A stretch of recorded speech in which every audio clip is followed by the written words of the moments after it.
मुद्रा का मतलब होता है धन, जैसे स्वर्ण मुद्रा है ना। तो मनुष्य के जीवन में ज्ञान की भी मुद्रा चाहिए।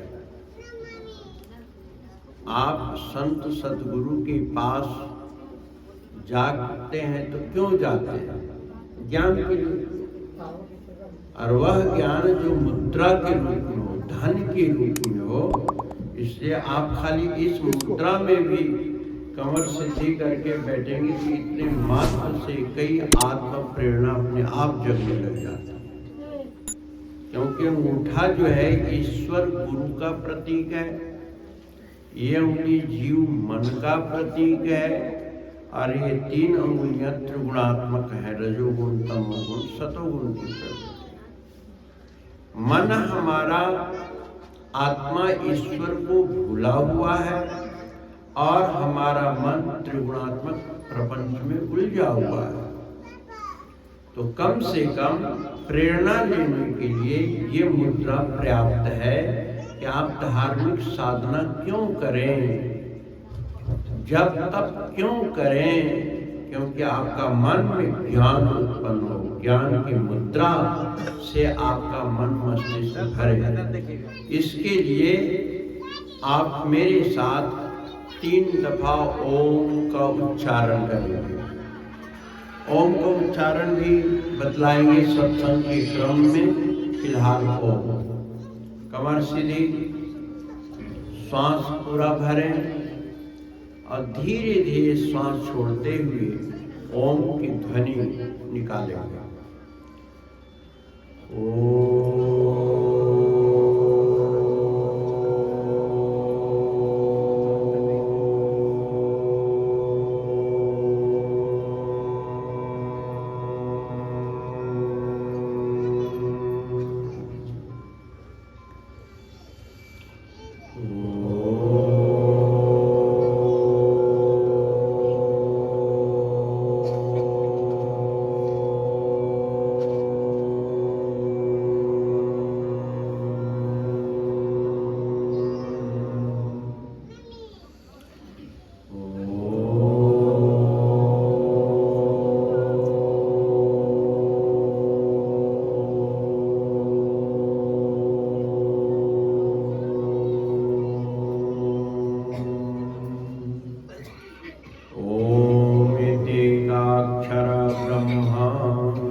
नित्यं ध्यायन्ति योगिनः कामदं मोक्षदं चैव ओंकाराय नमो नमः। परमात्मानमेकं जगद्बीजमाद्यं निरीहं निराकारोऽङ्कारवेद्यं यतो जायते पालयते न विश्वं तमीशं भजे लीयते यत्र विश्वम्। नमस्ते नमस्ते प्रभु विश्वमूर्तये, नमस्ते नमस्ते चिदानन्दमूर्तये, नमस्ते नमस्ते तपोयोगगम्य, नमस्ते नमस्ते श्रुति ज्ञानगम्य, नमस्ते नमस्ते श्रुति ज्ञानगम्य। बोलो सच्चिदानंद भगवान की जय। आत्म कल्याण की जिज्ञासा को लेकर आए हुए धर्मानुरागी सज्जनों, माताओं, बहनों, प्यारे बच्चों, आत्मशुद्धि के लिए बोलिए हरि ओम, हरि ओम, हरि ओम, हरि ओम, हरि ओम, हरि ओम, हरि ओम, हरि ओम। इन शब्दों के द्वारा आत्मनिग्रह होता है। कृष्ण ने कहा है योगस्थ कुरु कर्माणि संगस् त्यक्त्वा धनंजय सिद्ध्या सिद्ध्यो समो भूत्वा समत्वम योगो उच्यते। गृहस्थ या अन्य कोई व्यक्ति जब भी कोई कार्य संपन्न करे, कार्य प्रारंभ करे, तो उसे क्या करना चाहिए? योगस्थ, चित्त वृत्ति को योग में स्थित करे, यानी मन को एकाग्र करे। योग चित्त वृत्ति निरोधा। फिर कर्मम कुर्यात अनिंदनीयम, फिर वो कर्म करे परंतु अनिंदनीय हो। बहुत लोग कहते हैं कर्म ही पूजा है, ऐसा कहते हैं ना, लेकिन वेद ऐसा नहीं कहता है। वेद कहता है कर्मम कुर्यात, कर्म करो परंतु वेद के द्वारा अनिंदनीय हो। ठीक है ना? चोरी भी तो कर्म ही है, जेब काटना भी तो कर्म ही है, झूठ बोलना भी बड़ा कर्म है, निंदा चुगली बड़ा कुशल कर्म है कि नहीं कर्म? तो क्या इसको पूजा मानेंगे आप? क्योंकि इसका सर्वत्र निंदा है, वेद इसकी निंदा करता है। इसलिए यह कर्म दुष्कर्म में बदल जाता है, एक उपसर्ग लग जाता है इसके आगे, इसलिए कुकर्म बन जाता है। तो सद्गुरु लोग उपसर्ग का भेद बतलाते हैं कि कौन सा कर्म है और कौन सा कुकर्म है। और ये ज्ञान तभी संभव होता है जब किसी श्रोत्रिय ब्रह्मनिष्ठ सद्गुरु के शरण में जाए। क्योंकि सनातन वैदिक परंपरा में अनादिकाल से गुरु पूजा, गुरु भक्ति प्रशस्त है, मान्य है। भगवान श्री राम के पहले भी गुरु की पूजा होती थी कि? श्री कृष्ण के पहले भी गुरु की पूजा होती थी। और इन दोनों परमात्मा के अवतारी अंश व्यवहारिक सत्ता में जन साधारण को उपदेश देने के लिए ऐसा एक क्रिया करी, एक आदर्श रखा कि राम कृष्ण से को बड़ा, उनसे बलवान कौन हो सकता है? को बड़ा।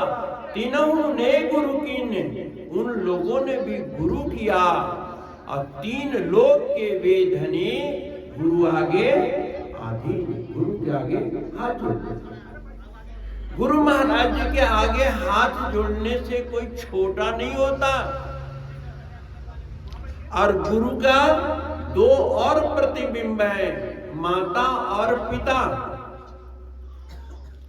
राम ने अपने जीवन में ऐसा कौन कार्य किया, कृष्ण ने ऐसा कौन कार्य किया, कौन सा ऐसा संसाधन था जो आपके पास नहीं है और आप वह कार्य नहीं कर सकते?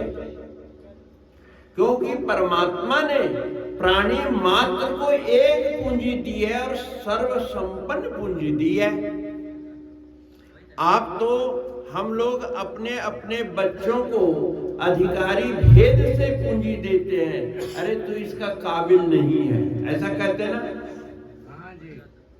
लेकिन परम पिता परमात्मा ने क्या अमीर, क्या गरीब, क्या बहादुर, क्या कमजोर, क्या कुलीन, इस संसार में जितने प्राणी मानव प्रजाति है या कोई भी प्रजाति हो, पशु पक्षी कीट पतंग, सबको बराबर का संसाधन दिया।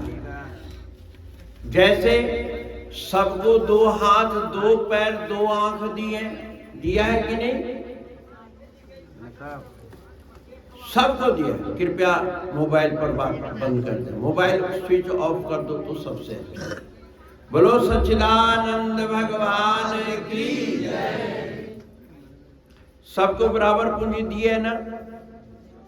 अब सबको विकास करने के लिए बराबर का समय दिया हुआ है।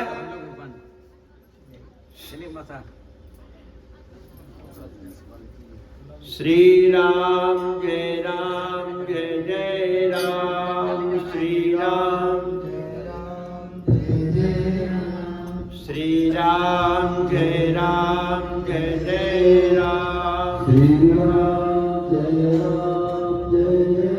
राम। श्री राम जय जय राम। तो मैं आप सब उपस्थित भाइयों और बंधुओं से, माताओं बहनों से आग्रह करता हूं कि आप अपने अंदर इस बात का हीन भाव न रखें कि परमात्मा ने मेरे साथ कोई अन्याय किया है।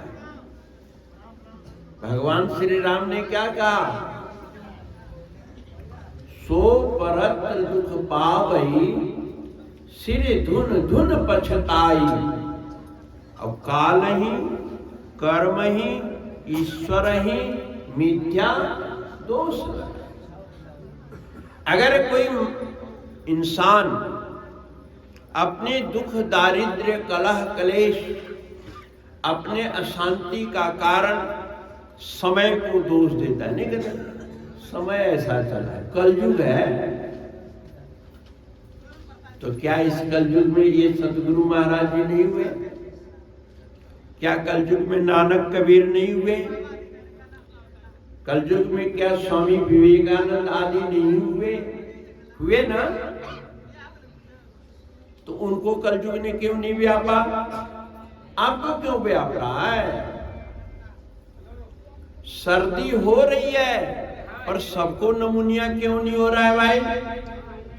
जिसका फेफड़ा कमजोर है वो अगर सर्दी को जो दोष दे तो ये गलत है। तो अपने सेहत का आप जिम्मेवार है।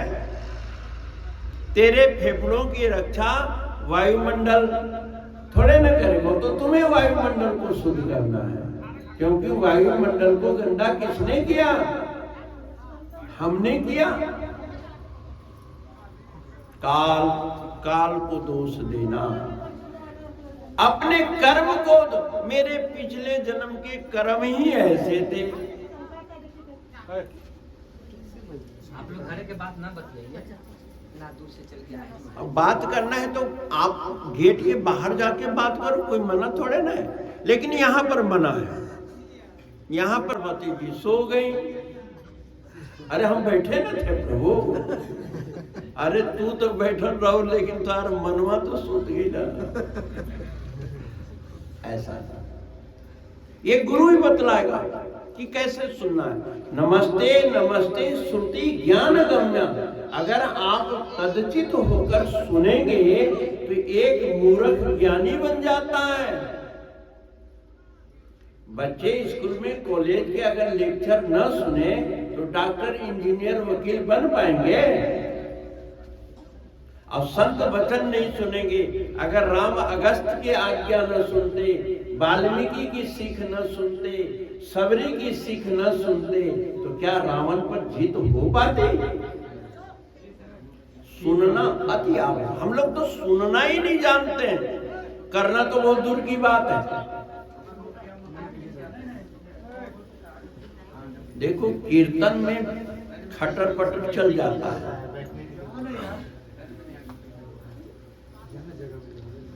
अरे जो आते जीवन में अगर आपको सफलता चाहिए तो काल की पहचान आप स्वयं करें, ताकि काल अपना प्रभाव आप पर न डाल सके। कह काल, कैसा समय है समझ। अब गर्मी आ रही है, आप रजाई भरवाओ, ये कोई बात है? अब तो पंखा की तैयारी करो। कह काल, ऐसा समय है। अब गेहूं काटने का समय है, गेहूं बीजने का समय अब नहीं है। क्या है? समय का ज्ञान होगा तभी ना। कह काल, कानी मित्रानी। आपके इस संसार में आत्म कल्याण के लिए कौन कौन मित्र हैं? आत्म शांति के लिए, जीवन के उद्धार के लिए आपके कौन साथी हैं? संसार की कोई रिश्तेदार साथी नहीं होता है। आत्म कल्याण तो व्यक्तिगत संपदा है। हर इंसान मां के गर्भ में ये वचन दिया है कि हे प्रभु, इस 84 लाख योनियों में भटक भटक कर मैंने बहुत थपेड़े सहे, लेकिन मानव जीवन एक ऐसा दिव्य जन्म है जिसको प्राप्त करके भव सागर, ये 84 लाख योनि जो है, इससे हम मुक्ति पा सकते हैं। स्वयं श्री राम ने भी कहा कि आप तरे औरन को तारे, आप तो तरो ही, दूसरों को भी तरने दो।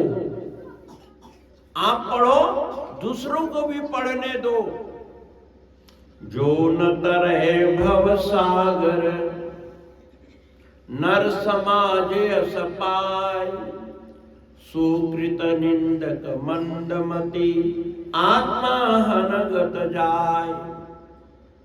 ऐसा देव दुर्लभ मानव तन पाकर ऐसे दिव्य सतगुरु की वाणी सुन करके भी जो अपना जीवन को सफल नहीं किया, भव मने होना, संसार की क्रिया संपन्न होने का नाम भव सागर नहीं कहते हैं। नमस्ते नमस्ते प्रभु विश्व मूर्ते, ये सारा विश्व उस परमात्मा का मूर्ति है। और एक नमस्ते नमस्ते चिदानंद मूर्ते, चिदानंद मूर्ते जो है वो तुम्हारे अंतःकरण में संस्कार के कारण जो चिंतन होता है, जो दर्शन होता है नफरत या प्रेम के रूप में, वह दुनिया एक अलग है। अंतःकरण की दुनिया अलग है और बाह्य दुनिया अलग है। बाह्य दुनिया में सफलता के लिए, बाहर के कारोबार संपन्न के लिए, धन्य धान्य की वृद्धि के लिए तपो योग गम्या, तप और योग संपन्न करेगा। तप यानी अपने कर्तव्य पालन करने में जो कष्ट सहन किया जाता है, व्यापार करने में, खेती करने में, दुकानदारी करने में, बच्चों को पालन पोषण करने में, मेले ठेले को इंतजाम करने में जो कष्ट होता है, परेशानी होती है कि नहीं, उसको कहते हैं तप। तप का मतलब आग के जलाकर तपने वाला तप नहीं होता। भूखे प्यासे रहने का नाम तप नहीं होता। श्री सद्गुरु महाराज, श्री परम प्रभु अपने श्री गुरुदेव नंगली गुरु महाराज जी के साथ कहीं जंगल में जा रहे थे और जंगल में कोल भील जो माताएं एक गमछा लपेटी हुई थी कमर में, एक सीने में, और आदमी लंगोट पहने हुए जा रहे थे, नंग धड़ंग, सिर पर महुआ की टोकरी लिए जा रहे थे। श्री महाराज जी एक नरलीला करी, बोले ऐ महात्मा दौड़ो दौड़ो, ये तपस्वी आ रहे हैं, चरण छू के प्रणाम, पैर छुओ, दंडवत करो, इनकी आरती करो। अब महात्मा सब सकपका गए, ये जंगल में रहने वाले को हम लोग दंडवत प्रणाम करें, थोड़ा मन में संकोच हुआ। तो वहां के स्थानीय लोग जो मार्गदर्शक के रूप में महाराज जी को सैर करा रहे थे, घुमा रहे थे, उन लोगों ने कहा महाराज जी ये संत फकीर नहीं है, ये तो जंगल में बेचारे अपना गुजारा कर रहे हैं, ये महुआ बेचेंगे, 2 पैसा कमाएंगे और सरस गड़बड़ सड़बड़ करेंगे, जो बुद्धि परमात्मा ने दी है इसको भ्रष्ट करेंगे, जो दिव्य काया दी है उसको पशु पक्षी के द्वारा पेट को और बुद्धि को खराब करेंगे। ये संत नहीं है। श्री नंगली गुरु महाराज जी ने कहा कि बेटा शास्त्रों में लिखा है कि साधु जंगल में रहते हैं, ये बेचारे जंगल में रहते हैं, सर्दी गर्मी सहन करते हैं, इनसे ज्यादा सर्दी गर्मी कौन सहन करेगा। भूख प्यास सहन करना है, ये बेचारे अन्न के बगैर भूखे रह जाते हैं। महुआ उबाल के खाते हैं, फल ही तो खाते हैं, लेकिन महुआ का फल ही नहीं खाते, छुआ के भी खाते हैं महाराज। अगर खाएं तब तो शक्ति वर्धक है, और छुआ के खाएं तो बुद्धि नाशक है कि नहीं है? कपड़ा जो नहीं पहना है ये अभाव के कारण है महाराज। अरे गरीबों को राह में अकेले जाते हुए कि जेब में 10 रुपया है, 5 रुपया है, ये मालूम हो जाए तो सिर को तोड़कर नारियल की तरफ फेंक दे और 10 रुपया छीन ले महाराज। ये इनका कुकृत्य है। ये संत नहीं। संत तो वह है जो लाखों करोड़ों की संपदा पड़ी हुई हो और उसको त्याग दे, जैसे गौतम बुद्ध ने त्याग दिया। राजा भर्तृहरि ने धन दौलत के लिए साधु नहीं बने, उनको तो पहले ही सब कुछ था। श्री नंगली महाराज, हाँ तुम ठीक कहते हो। बेबसी से भूख रहने का नाम तप नहीं है। बेबसी में ठंड से ठिठुरते रहना तप नहीं है। बेबसी से जंगल में रहना यह तप नहीं है।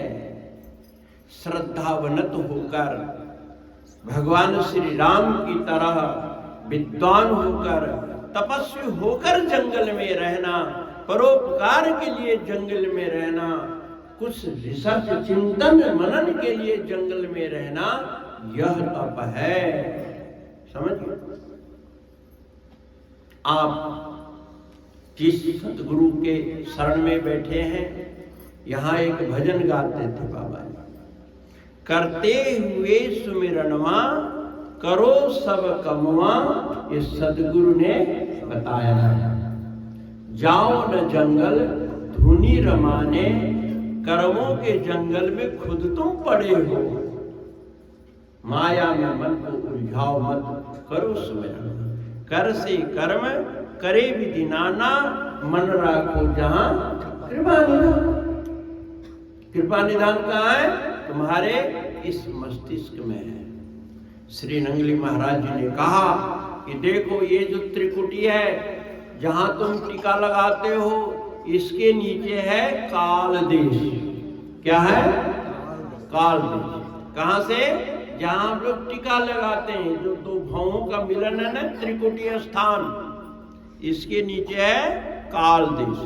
आंख, कान, नाक, मुख, जीभ, त्वचा, हाथ, पैर, ये सब नीचे ही है ना। और समय का, सर्दी का, गर्मी का प्रभाव किस में पड़ता है? रोड़ा कंकड़ का असर पैर में ही तो पड़ता है। समझिए, निंदा चुगली कान के द्वारा, कान काल देश है, और काल देश में परिवर्तन है।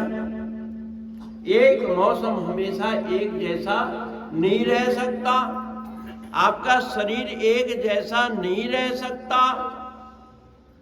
कभी सर्दी जुकाम अवसंभावी है। समझिए, तो ये है काल देश। इसके ऊपर है दयाल देश।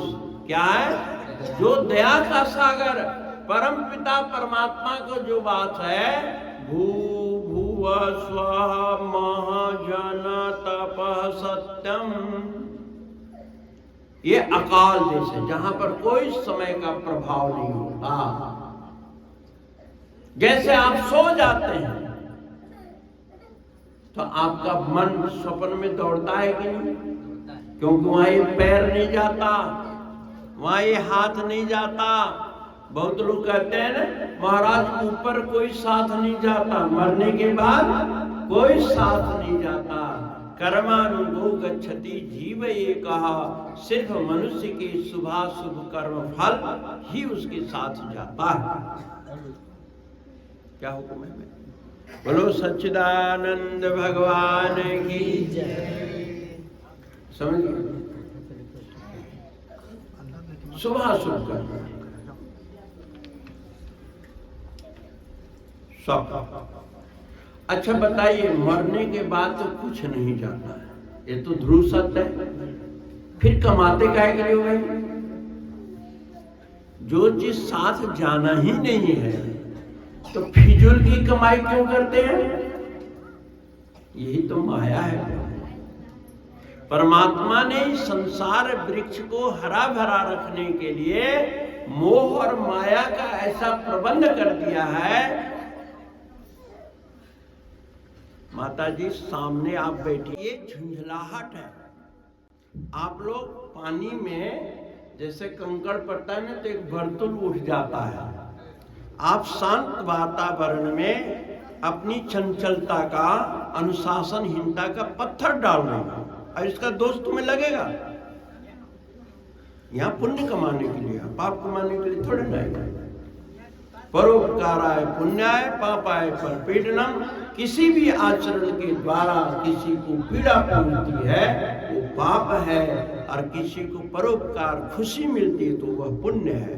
ऐसा कोई कार्य मत करो जो किसी के दुख दे। शांत रहना भी तो एक बहुत बड़ा परोपकार है। तो मैं आप लोगों से कह रहा था कि संसार का कोई पदार्थ साथ नहीं जाता है मरने के बाद। मैं कहता हूं क्या स्वप्न में कोई जाता है क्या? रोज आप सोते हैं, स्वप्न में पति पत्नी नातेदार रिश्तेदार कोई साथे जाता है? आपका घर का कोई कील साथ जाता है? कुछ नहीं जाता। जो संसार की चीज स्वप्न तक नहीं जा सकता तो परलोक तक तो क्या जाएगा, समझो। लेकिन रहना इसी परलोक में है। इस परलोक से आपको 6 संपत्ति खरीदनी है, समझिए। परमात्मा ने देव दुर्लभ मानव तन देकर भेजा है तो कुछ तो ले जाने के लिए भेजा है जो कि हमें मोक्ष तक ले जाए, कल्याण करा दे। वो क्या है? 6 संपत्ति। जगत गुरु शंकराचार्य जी ने 6 संपत्ति का वर्णन किया। लेकिन वो संपत्ति कमाएगा कौन? संपत्ति के कीमत को कोई पहचानेगा तब ना। बच्चों के आगे आप 2000 का नोट रख दो, वो फेंक देंगे फाड़ के, और 2 पैसे की टॉफी रख दो, उसको झपट लेते हैं। झपट लेते हैं कि नहीं? क्यों? उनको 2000 की कीमत का पता नहीं है। और आपके आगे एक पैकेट रख दे तब भी आप 2000 को पकड़ोगे, कीमती चीज को पकड़ोगे। समझिए, ये है। तो जगत गुरु शंकराचार्य ने सबसे पहली संपत्ति का 6ठ साधन में, चतुष्टय साधन में कहा कि नित्या नित्य वस्तु विवेक। नित्य क्या है और अनित्य क्या है, पहले इसका तुम्हारे बुद्धि में समझ आ जाना चाहिए। अगर यह समझ नहीं आएगी तो कोई भी संपत्ति आपके आगे रख दी जाए आप नहीं लेंगे। नित्य क्या है, अनित्य क्या है? जनक जी महाराज एक दफा अपने राजमहल में दोपहर खाना खाने के बाद शयन कर रहे थे, विश्राम कर रहे। थोड़ी आंख लग गई। जब आंख लग गई तो अचेत हो गए, और स्वप्न में क्या देखते हैं कि पड़ोसी राजा ने जनक जी पर आक्रमण कर दिया। राजा लोग और क्या स्वप्न देखेंगे? सेवक तो स्वप्न करेंगे हम सेवा कर रहे हैं, कीर्तन कर रहे हैं, भंडारा की सेवा कर रहे हैं, ये स्वप्न देखेंगे। राजा क्या? पड़ोसी राजा ने मेरे ऊपर आक्रमण कर दिया, और उस आक्रमण में युद्ध हुआ, मुकाबला करी, और मुकाबला में राजा जनक हार गए। हार गए। अब हार जाने के बाद विजयी राजा ने हत्या का कोशिश तो नहीं करी, लेकिन देश निकाला जरूर दे दिया, क्योंकि वो बड़े कुशल प्रशासक थे। राज्य में रहकर संगठन करेंगे मेरे विरुद्ध, फिर युद्ध कर देंगे, भीतर घात करेंगे, इसलिए उनको राज्य से बाहर निकाल दिया। और राजा अपने राज्य में पूजा को प्राप्त होता है, दूसरे राज्य में उसकी कोई पूछ नहीं होती। आपके अफसरी कोई हो तो अपने कुर्सी पर अफसर हो ना, दूसरे महकमा में थोड़े ना अफसर। राजा जनक बाहर निकाल दिए गए, भूख प्यास से तड़प रहे हैं, कोई रोटी पूछने वाला नहीं, कोई पानी पूछने वाला नहीं।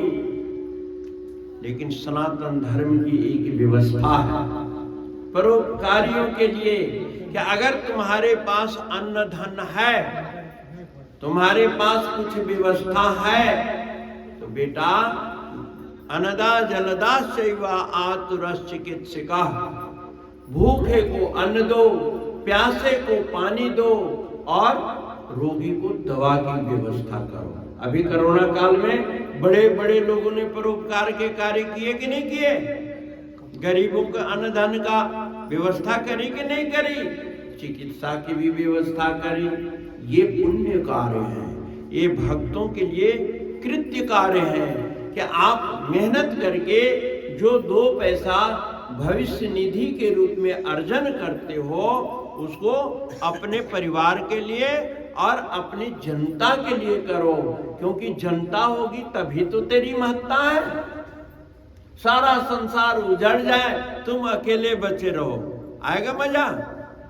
पड़ोसी भी सुखी रहे, मेरे शहर के लोग सुखी रहे, मेरे देश के लोग सुखी रहे। सर्वे भवन्तु सुखिनः, सर्वे सन्तु निरामया, सर्वे भद्राणि पश्यन्तु मां कश्चित् दुःखभाग् भवेत्। इसका क्रियात्मक व्यवहारिक रूप क्या होगा? अगर जनता में भूखमरी ना आए, अमीरी गरीबी का भेद, तो परोपकारी लोग क्या करेंगे? परोपकार करने के लिए विषम व्यवस्था है, और मनुष्य गलती करता है इसलिए गरीब होता है। जैसे आपको शरीर मिला गरीबों की सेवा के लिए, भगवान के तीर्थों की सेवा के लिए, गुरु महाराज जी की सेवा के लिए, आप शरीर की शक्ति को छुड़ाएंगे तो निर्बल ही तो होगे, क्योंकि वो धन छीन लिया जाएगा। आप अपने बुद्धि को सिर्फ चतुराई के लिए, चालाकी के लिए, दूसरों को ठगने के लिए, सिर्फ अपना जेब भरने में बुद्धि लगाओगे और दूसरों की सहायता नहीं करोगी बुद्धि से, तो क्या होगा? वो बुद्धि छीन ली जाएगी, धन छीन लिया जाएगा। इसलिए प्राप्त वस्तु का सदुपयोग करने के लिए तो हम लोग, हमारी एक ड्यूटी लगी है परमात्मा की तरफ से। हम तुम्हें मार्गदर्शन, जीवन दर्शन दे रहे हैं। सनातन वैदिक परंपरा में परोपकार की बड़ी महिमा है। अरे चिड़ियाओं को अन्न, चिड़ियाओं की भी पानी की व्यवस्था की जाती है कि नहीं? अब गर्मी आएगी, लोग पानी डालेंगे। जनक जी भटक रहे थे, कुछ सनातनियों की टोली थी, वो खिचड़ी बना के भूखों को खिला रहे थे, क्योंकि राह चलते लोगों की भूख मिटाने के लिए थाली कटोरी की व्यवस्था नहीं हो सकती थी। एक एक दोना में भर भर के खिचड़ी दे देते थे, एंड देसी घी का छौंका हुआ फर्स्ट क्लास सुस्वादु। और जनक जी गए भिक्षा, अरे एक दोना ले लिया। लेकिन संस्कारी तो थे लोग, तो लिए और गपर गपर खाने लग गए। कहते ना हाथ धोया, ना मुंह धोया, ना नैवेद्य भगवान को अर्पण किया। तदीय वस्तु गोविंदा तुभ्यमेव समर्पयेत्, ये करके खाना चाहिए। खाना मिला और गप गप खा गए चिड़ियाओं की तरह। नहीं, भगवत स्मरण करो, हाथ में जल लो और 3 दफा आचमनी करके और उसको पियो ताकि कंठ गीला हो जाए। खाना खाते सरकता नहीं, इसलिए पहले पानी लेके बैठो, खाने की भी तो विधि है ना। जनक जी महाराज संस्कारी तो थे ही, बोले खिचड़ी तो मिल गई प्रभु की कृपा से, लेकिन मैं गंगा में स्नान करके ही खाऊंगा। गंगा जी के किनारे चले, अब लगे गोता लगाने। देखो अक्रूर जी ने भी नहाया था ना सरजू यमुना जी में, भगवान का दर्शन। स्नान में भगवत दर्शन होता है, क्योंकि वो श्री कृष्ण को अपने साथ लेकर जब जा रहे थे तो एक अलौकिक, यही द्वारकाधीश है, यही त्रिलोकीनाथ सच्चिदानंद रूप है। और वो रूप का दर्शन करते करते गोता लगाया और पानी में ही भगवान को देखने लगे। अब तुम नहाते हो तो क्या, यहाँ मछली बड़ी अच्छी है, ये है। एक दूध बेचने वाला, कहीं की बात है, जगह का नाम क्या बताऊं, वो दूध बेचते थे, इधर पलामू जिला में ही थे। तो एक आदमी वो दूध बेच रहे थे, दिए तो पंडित जी इसमें मछली है दूधवा में। बोले अच्छा, जौन खेत से पानी डाले थे उसमें मछली हो है, अब जाके चिलम लगाएंगे। उनको इस बात की गलानी नहीं कि मैं पकड़ा गया। तो लोगों ने कहा कि बाबा जब दूध में पानी मिलाते हो तो कम से कम छान के तो डालो। बोले इतना ठंड घंट नहीं होता है, आज आप कहते छान के डालो, फिर कहोगे खौला के डालो, हैं? अरे जो मिला सो डाल दिया। बोलो सच्चिदानंद। चिंतन करो, पर जो मन में आए सो चिंतन करो। मनः पूतम समाचरे, मन से छान करके तो काम करो ना। दृष्टि पूतम यद पद गच्छेत, आंख से छान करके चलना सीखो, तभी तो गड्ढा रोड़ा से बच पाओगे। जनक स्नान करना, स्नान कर ही रहे थे, इतना में जो दूना में खीर रखी खिचड़ी, उसको दो कुत्ता आगे खाने लग गए। दूर दूर दूर दूर करके दौड़े और इतने में नींद खुल गई। बोलो सच्चिदानंद भगवान की जय। नींद खुल गई, वृत्ति अंतर्मुख चली। अरे भाई क्या था वो जगदीश, वो जो सेब गिरा, चंद्र क्या नाम था उसका वैज्ञानिक का, सेब गिरा गुरुत्वाकर्षण की जिसने खोज करी, न्यूटन नहीं था, समझ गए। अब सेब गिरते हुए तो अनेकों दफा देखा होगा, कोई पहली दफा सेब गिरा था क्या? लेकिन चित्त की एक एकाग्रता थी, शुभ दर्शन का समय था और फिलॉसफी बुद्धि जाग गई। ये सेब नीचे ही क्यों आया? गुरुत्वाकर्षण सिद्धांत लागू। हालांकि गुरुत्वाकर्षण का उन्होंने पैदाइश नहीं करी, गुरुत्वाकर्षण तो एक प्राकृतिक व्यवस्था है, उसका रहस्य जान लिया, रिसर्च यानी दोबारा सर्च हाथ में लग गया। कोई विज्ञान भूल गया, उनको हाथ लग गया। जनक जी जब जागे तो बचपन से अनेक दफा स्वप्न देखा होगा, अनुकूल प्रतिकूल कई स्वप्न देखे होंगे, हम आप भी देखते हैं, लेकिन स्वप्न को एक सामान्य घटना मान के भुला देते हैं। जनक जी अंतर्मुख हो गए। मैं अभी सो रहा था और सोए हुए में युद्ध किया, युद्ध में मैं हार गया, भिखमंगे की तरह घूम रहा था, बमुश्किल खिचड़ी मिली और वो भी कुत्ते खा गए। दिव्य दुर्लभ मानव तन मिला, उम्र मिली, बुद्धि मिली, जीवन खपाया और अंत में कुछ नहीं, खाली हाथ चले। स्वप्न में यानी मृत्यु के बाद पछतावा होता होगा ना, हाय मेरी महल, हाय मेरी अटारी, सब कहाँ रहा? पछताता। जैसे स्वप्न के बाद जनक पछताने लगे मैं अभी हारा हुआ था, एक पराजित था, वह सत्य, या अभी स्वर्ण पलंग के ऊपर जो मैं स्वयं कर रहा हूँ, मेरे दास दासियां मेरी सेवा में खड़ी हैं, कोई गुलाब जल लिए हुए है, कोई सुराही में पानी लिए हुए है, पंखा झेल रहे हैं, मेरा ये राजसी ठाट अभी 2 क्षण पहले कहाँ था? ये राजसी सुख मेरे स्वप्न में क्यों नहीं गया? इसका मतलब ये सत्य नहीं है, क्योंकि स्वप्न तक भी मेरे साथ नहीं गया, और स्वप्न भी सत्य नहीं है, क्योंकि स्वप्न वाली गरीबी अब नहीं है। दोनों ही असत्य हो गए ना,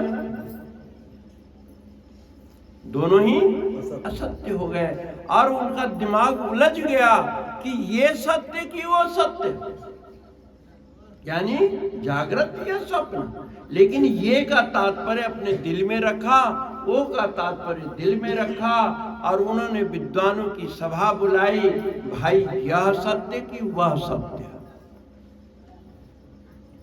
अब राजा अपने मुख से कहे मैं स्वप्न में हार गया था, तो सब लोग खिल्ली उड़ाएंगे कि नहीं? है, हंसी मजाक बनाएंगे ना। इसलिए अपनी कमी सिर्फ परमात्मा से कहो, अपनी कमी संसार में मत कहो किसी से, समय आने पर आपको ताना मिलेगा।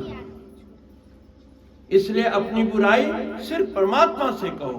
पापो हम पाप कर्मा हम पापात्मा पाप संभव त्राहि मां पार्वती नाथं सर्व पाप हरो भवः। सिर्फ परमात्मा मंदिर में कहें, ओ गुनहार की बीनती सुनो गरीब निवाज, जो मैं पूत कपूत हूँ बहुरी पिता को लाज। ये सिर्फ गुरु महाराज जी से कहो। संसार में कहोगे तो तुम्हें हवालात में डाल देंगे। तूने गलती करी है जी, तो यहाँ क्या करे, चल करेंगे नहीं। गलती कबूल करवाना ही तो सिपाहियों के डंडे का काम है। और आत्म प्रेरणा, आत्म शुद्धि के लिए गलती मानना सिर्फ सदगुरु के आगे है। अगर विद्यार्थी टीचर के आगे कह दे कि मुझे यह नहीं आता, उसका सुधार है, और वह गलती परीक्षक के हाथ लग जाए तो नंबर कट जाता है। कट जाता है कि नहीं? सदगुरु के आगे भेद खोल दोगे तो तुम्हारा सुधार है। और संसार ये परीक्षक है, इसको उठने नहीं आता, इसको बैठने नहीं आता, इसको बोलने, नाना प्रकार के कमेंट करते। सबसे ज्यादा सीसी कैमरा हमारी बच्चियों पर लोग लगा देते हैं। जब दुल्हन बन के आती है, पूरे कई सीसी कैमरे लगे रहते हैं। कैसे वो हंसती है, कैसे बोलती है, ठीक है कुलीन है, अरे बड़ा फुहर है, कमेंट करके उसका दिल तोड़ देते। जो तुम्हारे वंश चलाने के लिए आई है, जो तुम्हारे रोजी रोटी देने के लिए आई है, संसार चक्र को चलाने के लिए जो आई है, माँ बाप का त्याग करके, और उसके साथ आप क्या व्यवहार करते हैं? यही तो भक्ति है। ये भी भक्ति का अंग है। परिवार को सुखमय बना के रखना, ये भी तो भक्ति है। सत्य यह नहीं है। उमा कहूँ मैं अनुभव अपना, सत हरि भजन जगत सब सपना। ये मैं नहीं कह रहा हूं, ये जनक नहीं कह रहे हैं, विश्वनाथ साक्षात शंकर वो अपना अनुभव कहते हैं। और किसको कहते हैं? अपनी अर्धांगनी पार्वती को कहते हैं। जगत सपना है। जब तक हम लोग हैं, आनंदमय जीवन बिताओ, बच्चों को अच्छी शिक्षा दो, समाज को अच्छी शिक्षा दो, कुछ भजन अभ्यास करो, कुछ दान पुण्य करो। इसी के लिए तो जीवन मिला है। ये शंकर और पार्वती यानी पति पत्नी एकांत में बैठकर आत्म चर्चा करता था। क्या आज हम ऐसा करते हैं? और पति पत्नी जैसे वो थे वैसे ही आप भी हैं। आपको भी पति परमेश्वर कहा, और परमेश्वरीय गुण है कि नहीं ये अलग बात है। परमेश्वर का गुण आप राम की तरह पूजा कीजिए, पाठ कीजिए, यज्ञ कीजिए, हवन कीजिए, गुरु दीक्षा लीजिए, तब ना। और नहीं तो ठीक है, पशु की तरह आप विचरण करें। आहार निद्रा भय मैथुनम च समान एतत् पशुभिर नराणाम धर्मो हि तेषां मधिको विशेषो धर्मेण हीना पशुभिर समान। जनक जी शंकर के अनुभव अब प्राप्त कर रहे हैं। ये संसार सत्य नहीं है, क्योंकि मेरे स्वप्न में ये साथ नहीं गया, और स्वप्न भी असत्य है क्योंकि जागृत में नहीं है। एक क्षण का तो खेल है। सीखा, ऐसे किया चित्त, ऐसे किया पट। चित्त और पट एक कल्पना मान्यता। जनक जी सभा में कहते हैं यह सत्य कि वह सत्य। राजा विद्वानों ने पूछा ये से तात्पर्य क्या है, वो से तात्पर्य क्या है, कुछ तो बचाओ महाराज। अपने मुख से हार की बात करना नहीं चाहते हैं। अब जो स्वप्न को भी जाने और जागृत को जाने, ऐसा त्रिकालदर्शी ही तो कोई जवाब देगा। बड़े बड़े विद्वान बैठे थे, कोई नहीं जवाब दे सके। अंत में अष्टावक्र आए। उत्तम विद्या लीजिए यद्यपि निज पे होय, पर्यो अपावन ठौर में कंचन तजत नहीं कोय। वह शरीर विद्वानों के लिए आवश्यक नहीं है ना? वह शरीर अष्टावक्र का है क्या? नहीं है, लेकिन विद्वता में सर्वोपरि है। आइए महाराज आइए, लोग हंस दिया आदि आप सब जानते हैं। अरे चमारों की टोली, इसका मतलब चमारों की निंदा नहीं है यहाँ। ये चमड़ी की पहचान कर। कहा रघुपति सुनि भामिनी बाता, मानव एक भक्ति करनाता। यहाँ जात पात नहीं है, लेकिन वहां कह दिया ये चमड़े के परखने वाले लोगों को आपने बैठाया है, क्योंकि उन्होंने मेरे बाह्य आडंबर को देखा, मेरे काल देश को देखा, दयाल देश को तो देखा ही नहीं। ज्ञान कहाँ होता है? दयाल देश। मन, बुद्धि, चित्त, अहंकार, ये चार अंतःकरण इस खोपड़ी का सब्जेक्ट है। ये हाथ मुंह दांत का नहीं है। और इसके लिए अलग फेफड़ा है। ये बच्चे का तलवा हिलता है ना, दयाल देश को ताकत देने के लिए अलग सिस्टम है। बच्चे का तलवा हिलता है। और पूरे काल देश को स्वस्थ रखने के लिए ये फेफड़ा है, ऑक्सीजन लेता है, कार्बन डाइऑक्साइड छोड़ता है, यहाँ से ज्ञान जाता है और अज्ञान दूर होता है। एक ही मस्तिष्क से ब्रह्मरंध्र है। ये एक अलग शब्द है। ये गुरु दीक्षा में बतलाया जाता है। अगर समय हो तो व्याख्या होती है। नित्य साधन बता दिया जाता। अष्टावक्र डांट दिए। जनक जी जिज्ञासु हैं, उन्होंने इसके ऊपर देखा। आइए महाराज आइए, आप मेरे सदगुरु हैं, आप सत्य का उद्बोधन करने आए हैं। उच्चासन दिया, चरण प्रक्षालन किया, निवेदन किया। क्या प्रश्न है तेरा, बताओ। यह सत्य है कि वह सत्य है? बोले न यह सत्य है न वह सत्य है, न जागृत दुनिया सत्य है न स्वप्न दुनिया सत्य है। दोनों ही असत्य हैं। एक ही उपस्थिति में दूसरे का अभाव हो जाता है। तो महाराज सत्य क्या है? सत्य क्या है? बोले इतने बड़े बड़े विद्वान एक प्रश्न की समस्या का हल नहीं कर पाए, और मैंने किया तो पहले इसकी दक्षिणा तो दे, बिना दक्षिणा के काम होगा? एक केस सॉल्व कर दिया और दूसरा उसमें केस इन्वॉल्व हो गया तो वकालतनामा दूसरा नहीं लगेगा, भराएगा ना भाई? अष्टावक्र जी ने तर्क संगत किया, बोले भाई पहले इसकी दक्षिणा दे, हम दक्षिणा उधार नहीं करते, बहुत भगत करते, बाद में दे दो भाई गुरु महाराज जी, ये कोई बनिया की दुकान है? तत्क्षण अष्टावक्र ने कहा आपको क्या चाहिए ले लीजिए, हाथ में खोल दिया, और वही क्या कि जो आप जय जगदीश्वर में गाते हैं, तन मन धन सब तेरा, तेरा तुझको अर्पण, क्या लागे है मेरा, ये लो मैं अभी दे देता हूँ, इसमें क्या है? मुंह से ही तो देना है। गुरु महाराज जी को भंसिया ले जाएंगे साथ है, तन मन धन तो दिए, अरे झूठ मूठ के देना है, इसमें क्या था? देने में क्या है? जनक जी ने भी दे दिया, तन मन धन तो दिए वस्तु गोविंदा, आपको अर्पण है प्रभु। बोले ठीक, अब बताओ क्या प्रश्न है तेरा? बोले सत्य क्या है? नित्या नित्य वस्तु विवेक।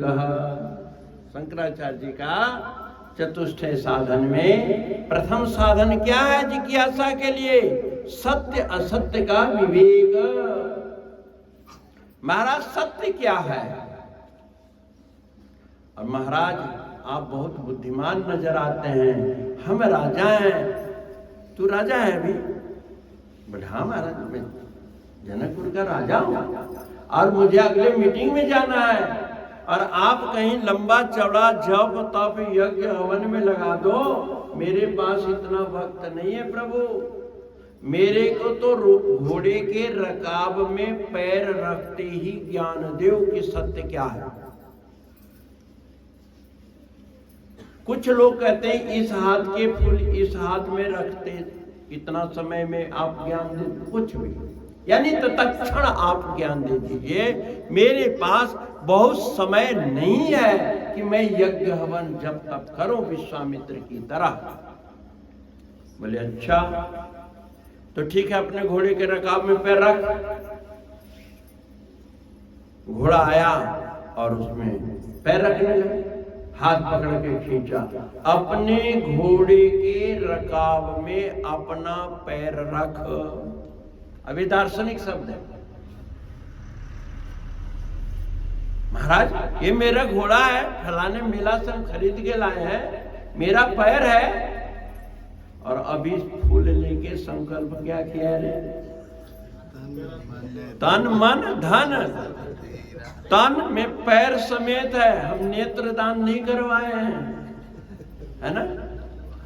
खून दान करवाए हैं कि खून आप ले लो, शरीर या छोड़ दो, हमने पूरा तन लिया है।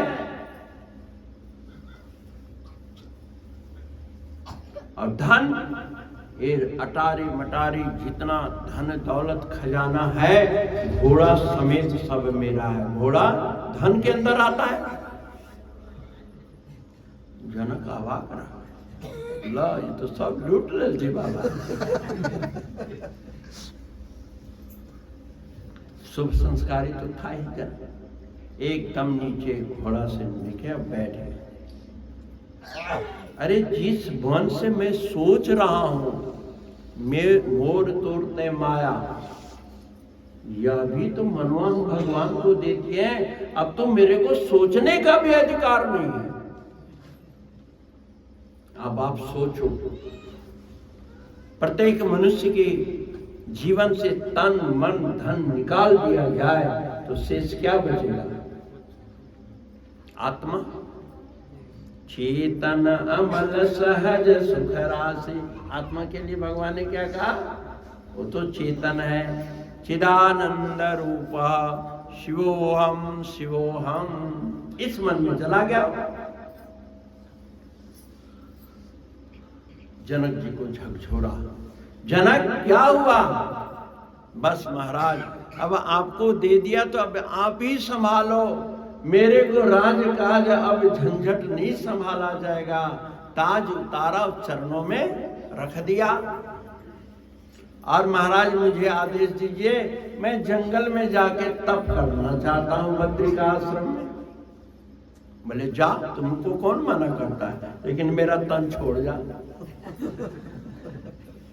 मेरे तन को इस्तेमाल करने का तेरे को अधिकार नहीं है। अब बड़ा किम कर्तव्य बिल्कुल के चरणों में सिर रख दिए। महाराज ने ताज उठाया, सिर पर रख दिया। जनक, आज तक तू इस राज्य को, इस परिवार को, इस प्रजा को, बाल बच्चों को अपना समझ के पालता पोसता रहा, और आज से सब मेरी प्रजा है, मेरे बच्चे हैं, मेरा धन है, यह समझ करके इसका पालन कर, तू विदेह हो जाएगा। बिना देह का ज्ञानी, परम ज्ञानी बना दूंगा। इस गृहस्थ में रहते हुए आप पूर्ण तपस्वी बन सकते हो।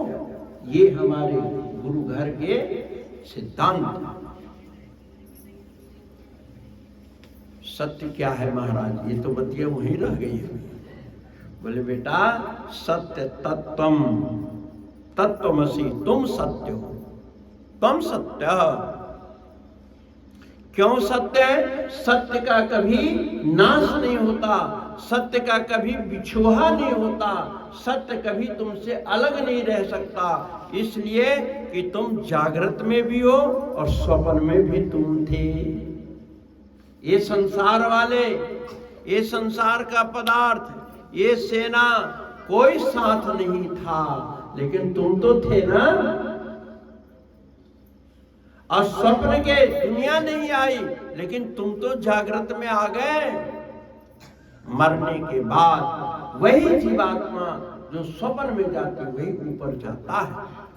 कर्म, शुभ कर्मों के आधार पर जनक जी को समझ में आ गई और जगत से बिल्कुल अनासक्त हो गए।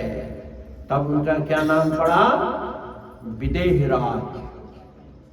उनका देह था ही नहीं, उनका मन था ही नहीं, उनका धन था ही नहीं। और ऐसे विदेहराज के पास वीतरागी, श्रोत्रिय ब्रह्मनिष्ठ बाल ब्रह्मचारी सुखदेव को जाकर आत्मबोध ग्रहण करना पड़ा। समझिए, शंकराचार्य जी कहते हैं, ऐ मनुष्यों, ऐ मेरी बेटियों, इस संसार में तुम्हारा आगमन किसके लिए आया है? नित्यानित्य वस्तु विवेक, सत्य असत्य को जानो। जब सत्य असत्य को जान जाओगे कि यह नाशवान है और ये अविनाशी है, तो स्वभावतः किसको पकड़ोगे? अविनाशी। ठीक है ना? तो अविनाशी कौन है, ये जिज्ञासा आएगी। तो अविनाशी तत्व को जानने के लिए, यानी सत्य सत्य ज्ञान हो जाने के बाद, ज्ञान वैराग्य ये जगेगा। असत्य से वैराग्य और सत्य से का ज्ञान हो जाएगा तुम्हें। समझिए, तब तुम क्या करोगे कि कर्म करते हुए भी आराधना करोगे। आराधना से अंतःकरण शुद्ध होता है। जैसे आप लोग रोज खाना बनाती हो। एक दफा कुरुक्षेत्र के मेला में, टाइम क्या हो रहा है? टाइम पौने 10। हाँ, पौने 10 बज गया। 15 मिनट पर सदों बांटे में लगता है कि ना लगता है? 5 मिनट का है, बहुत अच्छा चल रहा है। बोलो सच्चिदानंद भगवान। कथानक सत्संग हो गया। क्यों, तेरा क्या नाम है? बैजनाथ प्रसाद जी ने पहले ही वहीं से मैं सुन रहा था 10 बजे तक। जबकि हम लोग आजकल 10 बजे, क्योंकि हमारा तो रोज ही इसका कार्य है। जब नित्य अनित्य का ज्ञान होगा तो आपको वैराग्य स्वतः हो जाएगा। वैराग्य के लिए कोई अलग से प्रयास करने की जरूरत नहीं है। आम का कच्चा फल देखा है आपने? कितना सख्त होता है, पत्थर की तरह होता है, खट्टा भी होता है। अब उस आम को नरम बनाने के लिए, मीठा बनाने के लिए कोई शरबत का घोल डालना पड़ता है क्या? वो पेड़ से जुड़ा रहे, धर्म के वृक्ष से वो जुड़ा रहे, हवा तूफान को झेलता रहे, समझे? धूप गर्मी बरसात को सहन करता रहे, यानी तप करे। और तप का परिणाम क्या होगा कि जिस डंठल के सहारे वृक्ष से जुड़ा है, उसी डंठल से उसके अंदर मिठास भी आएगी, उसी डंठल से उसकी नरमाई भी आएगी, और उसी के सहारे उसके अंदर लालिमा आएगी कि नहीं? बोलो सच्चिदानंद भगवान की जय। जिस मन की आसक्ति से आप संसार से जुड़े हुए हो, दुख खट्टा आपके जीवन में जा रहा है, अकड़ अहंकार का एक ठोस रूप आपकी समझ ले रखी है, लेकिन वो साधना के द्वारा सतगुरु से जुड़े रहोगे तो आपके अंदर नरमाई आ जाएगी, आपके अंदर सरलता आ जाएगी। यही कर्म आपको तपस्वी बना देगा।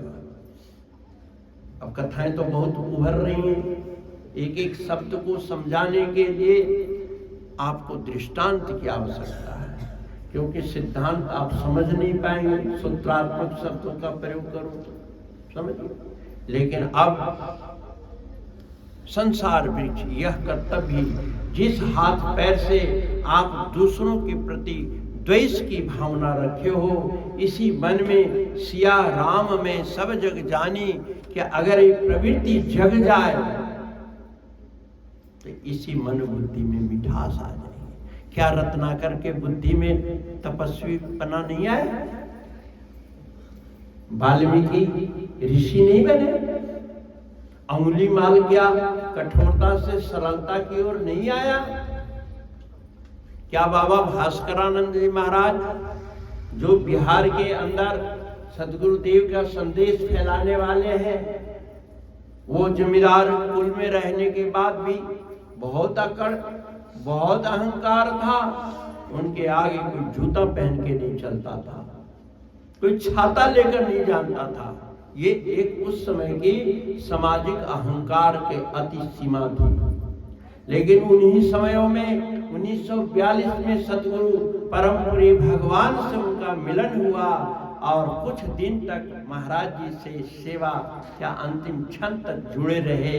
और जो जूता नहीं पहनते थे, अपने हाथ से उनको जूता पहना दिया। बोल श्री गुरु महाराज की जय। जिनसे लोग घृणा करते थे, जाति पाति में मेरा कोई रिश्ता नहीं है, मेरा क्या है? मानव एक भक्त करनाता। बाबा भास्करानंद जी महाराज ने इस कली काल में वो पूर्व सिद्धांतों को सिद्ध करके दे दिया। किसी एक पिता के बच्चे हैं हम, एक हमारी माता है, एक हमारे सदगुरु हैं, हम उनके एक शिष्य हैं, गुरु भाई हैं हमारे। और एक गुरु भाई के बीच में कितना स्नेह होना चाहिए, अमीरी गरीबी का कोई भेद नहीं होना चाहिए, ये श्री कृष्ण ने बतलाया है कि नहीं? तो भाइयों और बहनों, ज्ञान और वैराग्य, अहंकार से वैराग्य हो जाएगा और ज्ञान से प्रेम उत्पन्न हो जाएगा। उसके बाद षष्ठ संपत्ति आ जाएगा, सम दम तितिक्षा उपरति श्रद्धा और समाधान। ये छह संपत्ति जब समय आपके हृदय में आ जाएगा, आप तीनों लोक के बादशाह बन जाओगे। लेकिन वो बादशाहियत कैसे आती है, वो तो अब समय पूरा हो गया ना, हमारा कल हो जाएगा। बोलो सच्चिदानंद भगवान भाई। एक ही दिन सारी दवाइयाँ खा लेवा तो सब तो रोगवा थोड़े न ठीक है ना। तो धीरे धीरे रे मना, धीरे सब कुछ होए, मालिक सींचे 100 घड़ा, ऋतु आए फिर होए, फिर परमपिता परमात्मा चाहेगा, फिर मिलन होगा। आप सब गुरु भाई बहनों के प्यार से मेरा हृदय गदगद है। बहुत प्रसन्न हूँ। अब आप लोग एक मुठ हो करके गुरु महाराज जी के संदेश को जन जन तक पहुँचाए। और ये कार्यक्रम अगर विशाल रूप से एक जगह 2 दिन 3 दिन रखो तब नए विषयों का विस्तार होता है, सब्जेक्ट का विस्तार होता है। अब आज यहाँ 2 किलोमीटर, फिर दूसरे दिन 3 किलोमीटर। अरे परमात्मा ने सामर्थ्य दिया है सत्संगियों को लाने के लिए। ट्रैक्टर चला दो, टेम्पो चला दो। राजनीति लोग ऐसे तो भीड़ इकट्ठे करते हैं, आप भीड़ मत इकट्ठा करो। हमें भीड़ की जरूरत नहीं है, हमें जिज्ञासुओं की जरूरत है जो आत्म कल्याण करना चाहते हैं, जो मानव जीवन को सफल करना चाहते हैं, जो समाज में भाईचारा चाहते हैं, छुआछूत ऊंच नीच से ऊपर उठने वाले लोग हैं, उनका संग्रह करो। तब हम उनको आध्यात्मिक सदगुरु का संदेश सुनाएंगे और उनका जीवन धन्य धन्य हो जाएगा। और मेरा भी एक जगह 3-4 दिन रहने का मौका मिल जाएगा। बोलो सच्चिदानंद भगवान की जय। धर्म की